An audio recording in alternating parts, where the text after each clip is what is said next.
Hi, I'm Lauren. I'm the policy manager here at Shelter Cymru.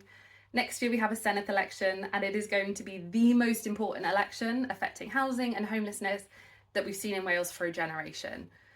At Shelter Cymru we've set out our manifesto asks for all parties those steps that we know are essential to rebuilding our broken housing system. One of those is for the next Welsh Government to build a person-centred approach to working with people experiencing or at risk of homelessness. Homelessness is something no one should have to go through, but year on year there are more people reaching out for help, support and advice around homelessness. Thankfully this doesn't have to be the case, and that's why we're asking our next Welsh Government to 1. Provide more funding for homelessness prevention services and advice, so we're working with people before they reach crisis point.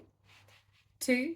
To secure an end to gatekeeping tests and other practices that block people from accessing the help they need when they need it. And 3, to build a system that can draw on that specialist health, financial and other support that people need when they're facing homelessness, because it doesn't happen in a vacuum.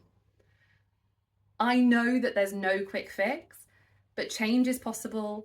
Ending the housing emergency is possible, but we have to demand it. We have to vote for home.